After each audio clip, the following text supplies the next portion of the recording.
नमस्कार दोस्तों, आपका हमारे YouTube चैनल भक्ति ज्ञान त्योहार में स्वागत है। आज मैं आपको सोमवती अमावस्या की कहानी सुनाने जा रही हूँ। अगर आपको ये कहानी पसंद आए तो कमेंट बॉक्स में ओम नमः शिवाय जरूर लिखिए। साथ ही अगर आप मेरे चैनल पर नए हैं तो मेरे चैनल को सब्सक्राइब कीजिए और बेल आइकॉन पर क्लिक जरूर कीजिए, जिससे हमारे वीडियो के नोटिफिकेशन आपको मिलते रहें। हिंदू धर्म में सोमवती अमावस्या बेहद खास मानी जाती है। सोमवार के दिन पड़ने वाली अमावस्या को सोमवती अमावस्या कहा जाता है। सोमवती अमावस्या का दिन भगवान शिव को समर्पित होता है। इस दिन पितरों का तर्पण कर दान पुण्य का विशेष महत्व है। इस दिन पीपल के पेड़ की पूजा व 108 परिक्रमा करनी चाहिए। इस दिन परिक्रमा में पैसा, फल, मिठाई आदि चढ़ानी चाहिए। बच्चों को फल तथा मिठाई बांटने से विशेष फल मिलता है। इस व्रत को सुहागिन स्त्रियां अपने पति व पुत्र की दीर्घ आयु के लिए व अखंड सौभाग्य के लिए करती हैं।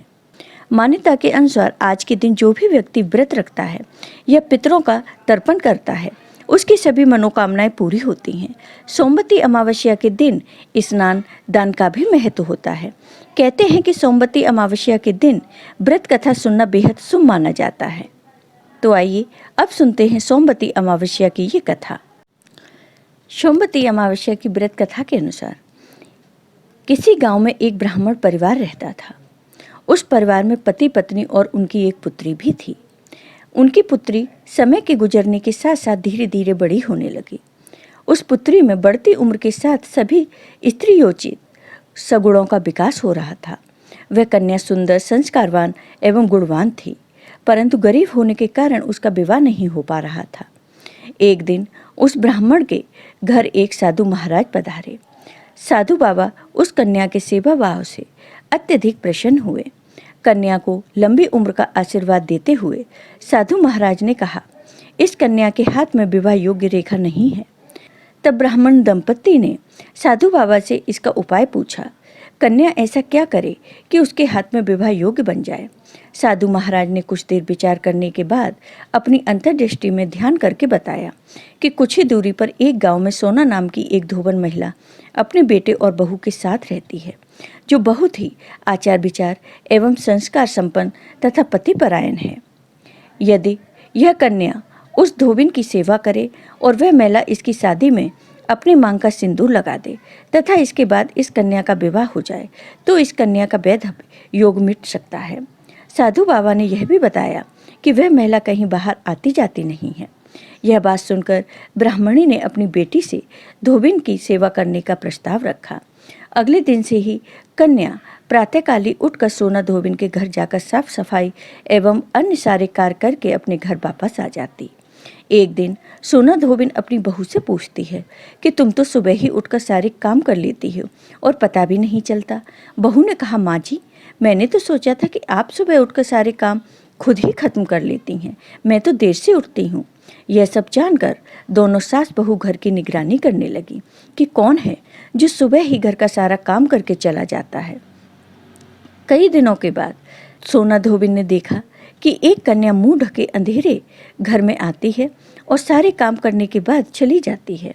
जब वह जाने लगी तो सोना धोबिन ने उससे पूछा कि आप कौन हो और इस तरह छुप कर मेरे घर की चाकरी क्यों करती हो। तब उस कन्या ने साधु बाबा द्वारा कही गई सारी बात सोना धोबिन को बता दी। सोना धोबिन पतिपरायण थी, अतः उसमें तेज था। वह तैयार हो गई। सोना धोबिन के पति थोड़ा अस्वस्थ थे, तो सोना धोबिन ने अपनी बहू से अपने लौट आने तक घर पर ही रहने को कहा। सोना धोबिन ने जैसे ही अपनी मांग का सिंदूर उस कन्या की मांग में लगाया, सोना धोबिन का पति मर गया। उसे इस बात का पता चल गया। वह घर से निराजल ही चली थी, यह सोचकर कि रास्ते में कहीं पीपल का पेड़ मिलेगा तो उसे भंवरी देकर और उसकी परिक्रमा करके ही जल ग्रहण करेगी। उस दिन सोमवती अमावस्या थी। ब्राह्मण के घर मिले पूरे पकवान की जगह उसने ईंट के टुकड़ों से 108 बार भंवरी देकर 108 बार पीपल के पेड़ की परिक्रमा की और उसके बाद जल ग्रहण किया। ऐसा करते ही उसके पति के मृत शरीर में वापस जान आ गई। धोबिन का पति फिर से जीवित हो उठा। फिर सोना धोबिन अपने पति और बेटे बहू के साथ खुशी खुशी रहने लगी। इधर उस ब्राह्मण की बेटी भी अपने पति के साथ सुखपूर्वक रहने लगी। एक साहूकार के 7 बेटे, 7 बहू और एक बेटी थी। साहूकार के घर एक साधु बाबा भिक्षा मांगने आते थे। साधु बाबा को साहूकार की बहू भिक्षा देती थी तो वह ले लेता था, लेकिन जब बेटी देती थी तब वह भिक्षा नहीं लेते थे और कहते थे कि बेटी सुहागन तो है, पर इसके बाद में दुहाग लिखा है। यह बात सुनकर बेटी को चिंता होने लगी और उसका शरीर कमजोर होने लगा। तब उसकी माँ ने पूछा, बेटी क्या हुआ, तुम दिन व दिन कमजोर होती जा रही हो। तब उसने बताया कि एक बाबा भिक्षा मांगने आते हैं जो कहते हैं कि बेटी तू सुहागन तो है, लेकिन इसके नसीब में दुहाग लिखा है। यह बात सुनकर उसकी माँ ने कहा, कल मैं सुनूंगी। अगले दिन जब साधु बाबा भिक्षा लेने आए तो उसकी माँ छुप कर बैठ गई। जब बेटी भिक्षा देने लगी तो जोगी ने वही बात फिर से बोली। इतनी बात सुनकर उसकी माँ बाहर निकल कर आई और बोली, एक तो हम तुम्हें भिक्षा देते हैं और तुम ऊपर से हमें गाली देते हो। तब साधु बाबा ने कहा, मैं गाली नहीं देता, जो सच है वही बोलता हूँ, जो जिसके भाग्य में लिखा है वही कहता हूँ। तब माँ ने साधु बाबा से कहा, तुम्हें यह पता है कि इसके भाग्य में दुहाग लिखा है, तो यह बात भी बता दो, यह कैसे दूर होगा। तब साधु बाबा बोले, 7 समुद्र पार एक सोना धोबन रहती है जो सोमवती अमावस्या का व्रत करती है। अगर वह जाकर अपना फल दे दे तो इसका निवारण हो सकता है, नहीं तो विवाह है होते ही इसके पति को सर्प डस लेगा। यह बात सुनकर माँ रोने लगी और सोना धोबिन की तलाश में जाने लगी। चलते चलते रास्ते में तेज धूप पड़ने लगी तो साहूकारनी एक पीपल के पेड़ के नीचे बैठ गई। उस पीपल के पेड़ में एक गरुड़ पक्षी का घोंसला था जिसमें गरुड़ का छोटा बच्चा था। साहूकारनी को घोंसले के पास एक सर्प जाता दिखाई दिया तो उसने उस गरुड़ के बच्चे को बचाने के लिए उस सांप को मारकर ढाल के नीचे रख दिया। जब गरुड़ और पंखनी आए तो घोंसले के पास खून देखकर क्रोधित हो उठे और साहूकारनी को चोंच मारने लगे। तब साहूकारनी बोली कि मैंने तो तुम्हारे बच्चे की जान बचाई है, यह सर्प तुम्हारे बच्चे को डसने वाला था तो मैंने इसे मारकर गिरा दिया। गरुड़ ने सर्प की ओर देखकर कहा, तुमने हमारे बच्चे की जान बचाई है, अब तुम्हें जो मांगना है मांगो। तब साहूकारनी बोली, मुझे 7 समुद्र पार सोना धोबिन के घर छोड़कर आओ। गरुड़ ने साहूकारनी को अपनी पीठ पर बैठाकर 7 समुद्र पार सोना धोबिन के घर छोड़ आया। वहां जाकर साहूकारनी ने सोचा, सोना धोबिन को कैसे राजी किया जाए। सोना धोबिन के 7 बेटे बहू थे। उसकी 7 बहुएं काम को लेकर रोज लड़ाई करती थीं और काम भी नहीं करती थीं। रात को जब सब सो जाते तो साहूकारनी सोना धोबिन के घर जाती और घर का सारा काम करती, गायों को नहलाती, घर की साफ सफाई करती, रसोई का काम करती, चौका बर्तन करती, आटा पीसती, कपड़े धोती, पानी भरती और दिन होने से पहले चली जाती। बहुएं सोचती कि यह सारा काम कौन करता है, लेकिन कभी एक दूसरे से पूछती नहीं, यह सब काम कौन कर रहा है। एक दिन धोबिन ने कहा कि तुम आजकल लड़ती भी नहीं हो, काम भी ठीक ठाक कर रही हो। तो बहुओं ने कहा, सासू माँ, काम तो हमें ही करना पड़ता है, चाहे हम लड़कर करें या राजी करें, इसलिए लड़ाई करने से क्या फ़ायदा। सोना धोबिन ने सोचा कि आज देखा जाए कि कौन सी बहू काम करती है, और वह रात को सोई नहीं। उसने देखा कि रात को एक स्त्री आई और पूरा काम करके जाने लगी। तो सोना धोबिन ने कहा, तुम कौन हो और तुम्हें ऐसी क्या ज़रूरत है जो तुम इतना काम कर रही हो। साहूकारनी ने कहा कि ज़रूरत है तभी तो इतना काम कर रही हूँ। सोना धोबिन ने पूछा, तुम्हें क्या चाहिए। साहूकारनी बोली कि पहले मुझे वचन दो तब बताऊं। सोना धोबिन ने वचन देकर कहा कि अब बताइए। साहूकारनी बोली, मेरी बेटी के भाग्य में दुहाग लिखा हुआ है, इसलिए आप चलकर उसे सुहाग दें और सोमवती करें। सोना धोबिन अपने बेटे बहू से बोली, मैं तो साहूकारनी के साथ जा रही हूँ, यदि पीछे से तुम्हारे पिताजी को कुछ हो जाए तो तेल घी के कूप में डालकर छोड़ देना।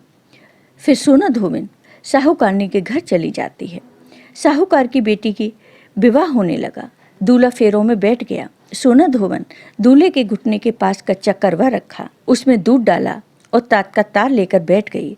थोड़ी देर बाद सांप दूल्हे को डसने के लिए आया। सोना धोबिन ने करवा आगे रखा और तार से बांध दिया, लेकिन दूल्हा डर के मारे मर गया। तब सोना धोबिन ने टीके में से रोली निकाली, मांग में सिंदूर निकाला, आंख में से काजल निकाला और मेहंदी निकालकर छोटी उंगली से छींटे मारे और बोली कि कि आज दिन तक मैंने जितनी सोमवती अमावस्या की उनका फल तो साहूकार की बेटी को लग जाए और आगे जो मैं सोमवती अमावस्या करूं वह मेरे बेटे को लगे। इतना कहते ही दूल्हा जीवित हो गया और सब सोमवती की जय जय बोलने लगे। सोना धोबन वापस जाने लगी। तब साहूकारनी बोली, तुमने मेरी जवाई को नया जीवन दान दिया है, इसलिए कुछ भी मांगो। तब सोना धोबिन बोली कि मुझे तो कुछ नहीं चाहिए, सिर्फ एक हांडी दे दो। वह हांडी लेकर चली जाती है। रास्ते में सोमवती आती है तो हांडी का 108 परिक्रमा लगाकर पीपल के पेड़ के नीचे गाड़कर घर आ जाती। घर आकर देखती है तो उसका पति मरा हुआ तेल और घी के रूप में पड़ा था। तब वह टीका में से रोली निकालती है, मांग में सिंदूर निकाला और आंख में से काजल निकाला, नुमा में से मेहंदी निकालकर चिटली उंगली के छींटे दिए और बोली, मैंने जो रास्ते में सोमवती की है उसका फल मेरे पति को लगे। इतना कहते ही उसका पति उठकर बैठ गया। घर का ज्योतिषी आया और बोला, जजमान, सोमवती अमावस को मेरा क्या है, तो दक्षिणा दो। सोना धोवन बोली, मुझे तो सोमवती रास्ते में आई थी तो कुछ भी नहीं किया, जो कुछ भी किया वह सब पीपल के नीचे ही गाड़ दिया। ज्योतिषी ब्राह्मण ने वहां जाकर खोद कर देखा तो 108 और 13 सोने के चक्कर मिले। ज्योतिषी ब्राह्मण सबको घर ले गया और बोला कि ऐसी फेरी की है और मुझे बोल दिया कि कुछ भी नहीं किया। सोना धोवन बोली, यह तो तुम्हारे भाग्य से ही हुआ है, इसलिए इसे तुम ही ले जाओ। ब्राह्मण बोला कि मेरी तो इसमें चौथी पाती है, बाकी आपका मन हो उसे दे देना। सारी नगरी में बोल दिया गया कि अब सोमवती अमावस्या का व्रत कीजिए। तो हे सोमवती अमावस्या, जैसा आपने साहूकार की बेटी को सुहाग दिया वैसा सबको देना। सोमवती अमावस्या कहानी कहने वालों को, सोमवती अमावस्या की कहानी सुनने वालों को, हामी भरने वालों को, अपने पूरे परिवार को देना। जय हो सोमवती अमावस्या की। आपको ये वीडियो पसंद आया हो तो कमेंट बॉक्स में कमेंट करके ज़रूर बताइए। साथ ही मेरे वीडियो को ज़्यादा से ज़्यादा शेयर करिए। धन्यवाद दोस्तों।